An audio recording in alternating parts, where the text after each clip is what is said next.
Pada kesempatan kali ini, Mayang Ngendi Channel akan membahas mengenai asal-usul dan sejarah Kota Lama Semarang. Kota Semarang di Jawa Tengah ini merupakan salah satu kota tua di Indonesia yang memiliki riwayat, sejarah atau asal-usul yang menarik. Kota Semarang berkembang karena ragam kebudayaan yang mempengaruhi antara lain Islam, Cina, Eropa dan tentunya penduduk pribumi.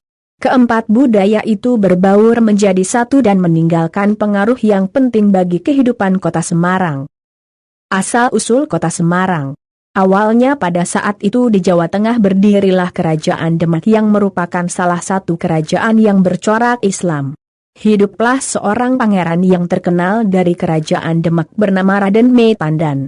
Beliau terkenal sebagai seorang ulama dan seorang bangsawan dan banyak orang yang hormat dan segan terhadap beliau ini.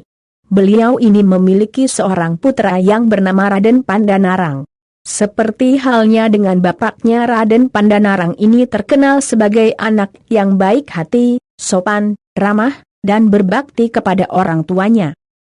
Kemudian Raden Met Pandan mengajak anaknya dan para pengiringnya untuk meninggalkan Kesultanan Kerajaan Demak.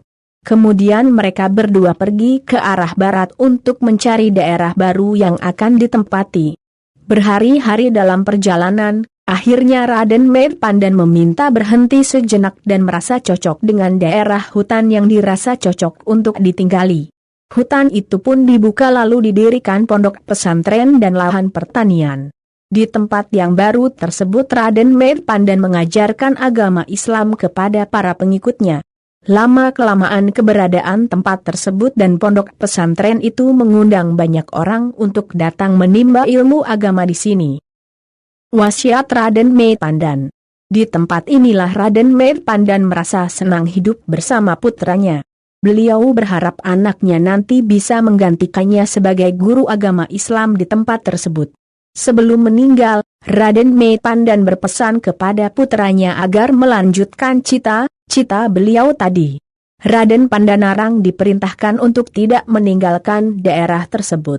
Dan Raden Pandanarang diminta untuk menyebarkan agama Islam di tempat itu serta mengelola tanah pertanian di sekitar daerah sana. Wasiat ayahnya tadi benar-benar diperhatikan oleh Raden Pandanarang.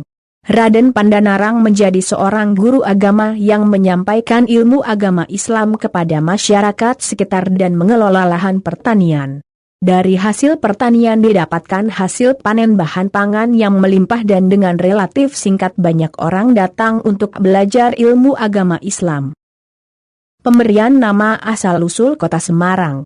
Pada suatu hari Raden Pandanarang sedang menggarap lahan pertanian bersama para pengikutnya. Namun tiba-tiba terjadi sesuatu yang aneh. Di antara pohon yang hijau subur tersebut terdapat beberapa pohon asam yang tumbuh saling berjauhan. Orang-orang yang melihat hal itu juga merasa heran, mengapa di tanah yang subur tersebut tumbuh pohon asam yang saling berjauhan. Demi melihat kejadian yang aneh itu Raden Pandanarang mengatakan bahwa daerah ini saya beri nama Semarang yang berasal dari kata asam yang berarti jarang. Demikianlah asal-usul Kota Semarang yang saat ini menjadi kota yang ramai di Jawa Tengah bahkan menjadi ibu kota provinsinya.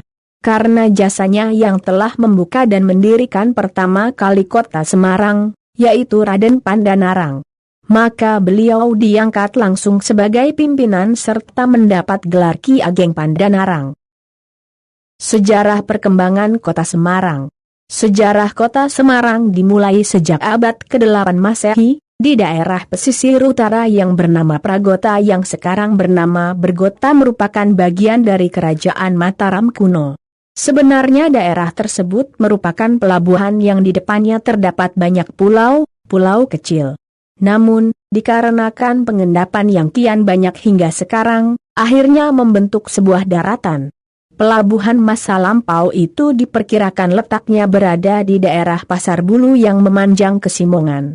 Di daerah tersebut terdapat sebuah tempat keberadaan armada milik Laksamana Tiongho, 1405 am. Pendaratan kapal milik Laksamana Tiongho dibangun sebuah kelenteng dan masjid yang sekarang dinamakan Kelenteng Sempokong.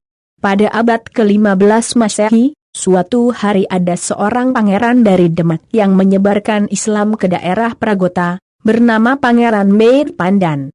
Dari waktu ke waktu, daerah tersebut makin subur dengan banyaknya rerumputan dan pepohonan yang tumbuh sangat lebat. Dari sela kesuburan tanaman itu muncullah pohon asam arang, kemudian daerah itu disebut Semarang.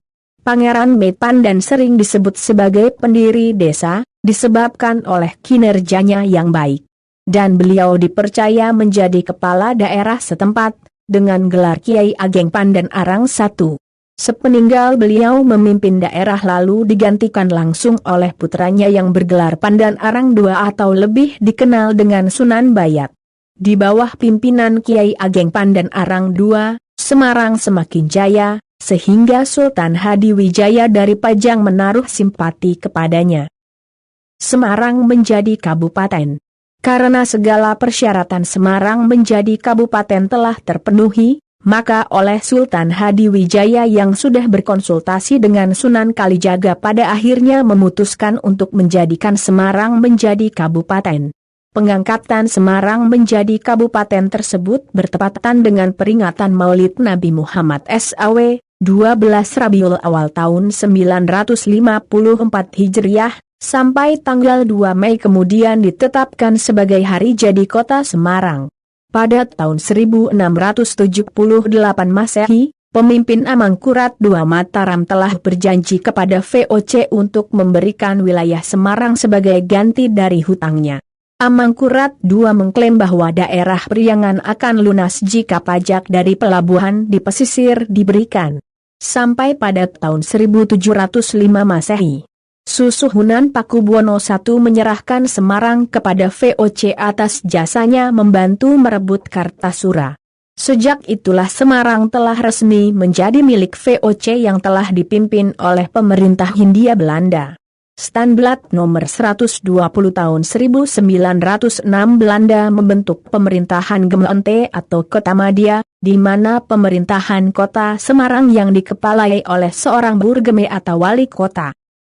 Sistem pemerintahan Belanda ini hanya berlangsung singkat, kemudian pada tahun 1942 pemerintahan penjajahan Jepang datang. Pada era pemerintahan Jepang, Semarang dikepalai oleh militer atau Shicho dari Jepang, dan didampingi oleh dua orang wakil atau Fuku Shicho, yaitu dari Jepang dan bangsa Indonesia. Akan tetapi, pemerintahan itu tetap tidak juga berlangsung lama. Setelah kemerdekaan pada tanggal 15-20 Oktober 1945 terjadilah peristiwa pemuda-pemuda Semarang bertempur melawan bala tentara Jepang yang disebut Pertempuran 5 Hari di Semarang.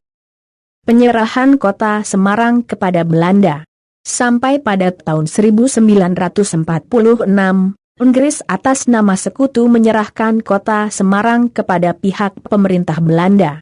Belanda dengan tipu muslihatnya menangkap Mr. Imam Sujahri, wali kota Semarang pada saat itu, tepatnya tanggal 3 Juni 1946 sebelum proklamasi kemerdekaan Indonesia.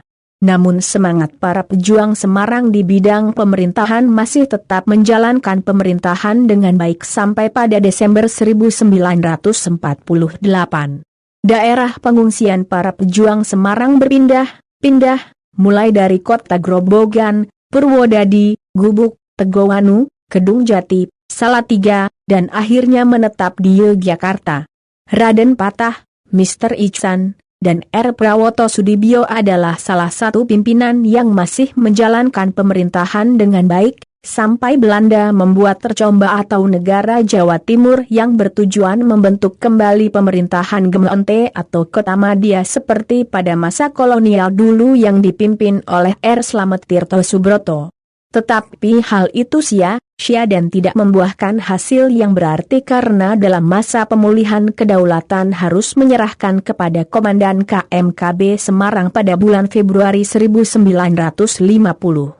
Sampai pada tanggal 1 April 1950, Komandan KMKB, Mayor Suhardi menyerahkan kepemimpinan pemerintahan Semarang kepada Mr. Kusudibyono. Kemudian dia menyusun kembali aparatur pemerintahan untuk semakin memperlancar jalannya pemerintahan Kota Semarang. Bagi Anda yang ingin lebih bereksplorasi dan mengunjungi langsung tempat bersejarah di Kota Semarang bersama komunitas maupun instansi Anda bisa menggunakan jasa sewa bis Semarang untuk menemani perjalanan Anda. Demikian info mengenai asal-usul Kota Semarang dan sejarah singkatnya. Terima kasih kepada kamu yang sudah menonton video ini. Semoga bermanfaat. Jangan lupa like, komen dan subscribe agar tidak ketinggalan video asal-usul selanjutnya.